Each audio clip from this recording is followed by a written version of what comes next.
everyone, I am Vandana. This is your SST class. Today we will start our lesson number 3 of economics, money and credit. सबसे पहले हमें इस chapter में हमें पता होना चाहिए कि मनी क्या है। स्टूडेंट्स देखिए, जब हम सुबह उठते हैं और अगर हमें कोई चीज़ लेनी होती है, मान लीजिए कि हमें एक पेन लेना है, तो पेन लेने के लिए हम एक शॉप पे जाएंगे, तो वहाँ पे पेन लेकर हम उसे क्या देंगे? मनी। तो जो चीज़ हम देते हैं उसे मनी बोलते हैं। अब पुराने टाइम में क्या होता था? बार्टर सिस्टम होता था। And what is barter system? अब बार्टर सिस्टम में क्या था कि जब कोई भी वस्तु, हम कोई चीज़ लेते थे तो उसके लिए हम उसके बदले में उसे दूसरी वस्तु देते थे। फॉर एग्जाम्पल मैं आपको बताती हूँ, मान लो कि मेरे पास बहुत सारे, मैं जूते बनाती हूँ, ठीक है, तो मैंने बहुत सारे जूते बनाए और अब मुझे बदले में अनाज खरीदना है। अब मैं कैसे खरीदूंगी? तो मुझे एक ऐसे व्यक्ति की जरूरत होगी जो कि जूते खरीद सके और मुझे बदले में अनाज दे सके।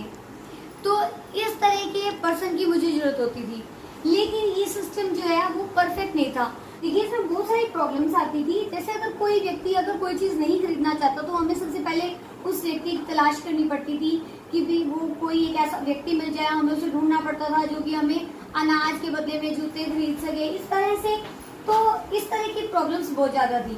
तो अब हमें एक नई चीज़ इन्वेंट हुई, जिसे कि हमने क्या कहा? मनी। मनी क्या है?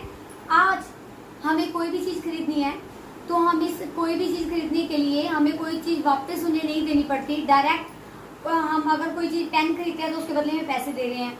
मान लो अगर हमने कोई बटर खरीदना है तो उसके बदले में हम पैसे दे रहे हैं। तो ये क्या है? ये एक न्यू सिस्टम है जिसे हम मनी बोलते हैं, ठीक है। Money as a medium of exchange. Money क्या है? ये एक मीडियम है एक्सचेंज का, यानी कि जितनी भी गुड्स हम खरीदते हैं उसके बीच में ये एक मीडियम का रोल प्ले कर रहा है, एज ए मीडियम के रूप में है। अगर मनी नहीं है तो हम कोई भी चीज़ नहीं खरीद सकते। मनी, नेक्स्ट टॉपिक है हमारा money services as measure to value in terms of monetary unit. अब मनी जो है वो मॉनिटरी यूनिट की फॉर्म में काम कर रहा है। वो कैसे? मान लो कि अगर हमने चीनी खरीदनी है, तो अगर मैं ये कहूँ कि मुझे 1 किलो चीनी खरीदनी है, तो उसकी प्राइस है, जो चीनी है वो 30 रुपये किलो है। जो 30 रुपीज़ है तो वो क्या होगा? इसकी मॉनिटरी यूनिट होगी। तो इस तरह से ये मॉनिटरी फॉर्म में भी है। नेक्स्ट टॉपिक है मॉडर्न फॉर्म। मनी की जो मॉडर्न फॉर्म है वो नोट, कॉइन और बैंक डिपॉजिट के रूप में देखी जाती है।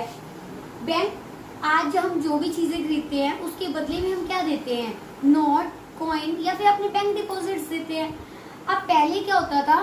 पहले के टाइम में अगर जो कॉइन्स होते थे वो सोने या चांदी के होते थे, उनसे एक्सचेंज होता था। लेकिन आप आजकल देखते होंगे कि जो नोट्स वगैरह है वो कागज के बने होते हैं। अब आपके मन में ये विचार आएगा कि ये वैलिड कैसे है? तो सिंपल कागज के बने हुए हैं। तो मैं आपको ये क्लियर करती हूँ कि जो गवर्नमेंट है इसके लिए ऑथराइज्ड होती है और आरबीआई इन सब की जो इसको देखता है अच्छी तरह से कि कितनी हमें डिमांड है नोट की और कितनी इसकी सप्लाई करनी है। तो ये सारा कुछ जो है आरबीआई के अंडर में होता है। तो कोई भी व्यक्ति जो है इसको रिजेक्ट नहीं कर सकता।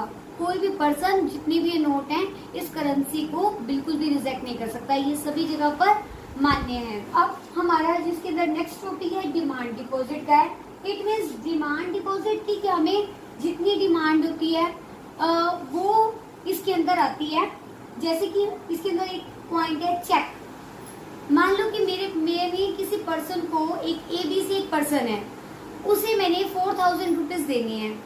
अब मैं क्या करूंगी कि मेरे अपने अकाउंट, मेरे अपने पर्सनल बैंक में जो है कुछ एक पैसे हैं, तो अब मैं उसे कैश पेमेंट न देकर चेक से पेमेंट करूंगी। चेक से कैसे करूंगी कि मैं उसके ऊपर किस पर्सन को देना है, उसका नेम और कितने रुपीस देने हैं वो भी मेंशन करके और उसे बैंक में उसे दे दूंगी। और वो व्यक्ति क्या करेगा? बैंक में जाके सबमिट कराएगा और उसके बदले में उसे जितने पैसे मुझे उसे देने थे बैंक से मिल जाएंगे। तो ये चेक का काम होता है। अब इसके अंदर एक पॉइंट और था हमारे पास, बैंक डिपॉजिट। आप ये सोच रहे होंगे कि हम अपने पैसे बैंक में डिपॉजिट क्यों कराएं, और अगर हम कराते हैं तो हमें उसके बदले में क्या मिलता है? Rate of interest. इंटरेस्ट मिलता है ना। मान लो कि अगर आज मैं जो है 10,000 रुपये बैंक में जमा कराती हूँ तो उसके ऊपर 3% के हिसाब से ईयरली मुझे कुछ ना कुछ जो है इंटरेस्ट मिलेगा। अब बैंक वो इंटरेस्ट कहाँ से लाता है, आपके मन में ये बात भी आ रही होगी। तो मैं आपको यहाँ पे ये बात बिल्कुल क्लियर कर देती हूँ। एक पर्सन जो अपने बैंक में पैसे जमा करा रहा है और दूसरा व्यक्ति जो बैंक से लोन ले रहा है, क्योंकि बैंक लोन भी देते हैं ना, तो लोन दे रहा है वो, तो जो लोन की जो इंटरेस्ट होता है वो बहुत ज़्यादा होता है। अब मान लो कि किसी ने 10,000 रुपये का लोन लिया बैंक से, उसके ऊपर रेट ऑफ इंटरेस्ट कितना लगेगा, 10%।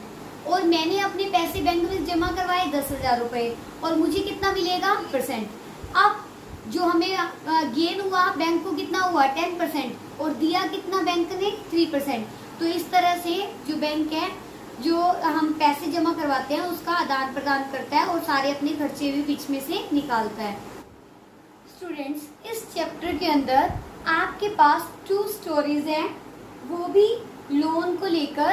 तो आप वो ये एक्टिविटी आप इस चैप्टर के अंदर करेंगे और मुझे इससे रिलेटेड मैं आपसे क्वेश्चन पूछूंगी जो कि आप मुझे उसके आंसर देंगे।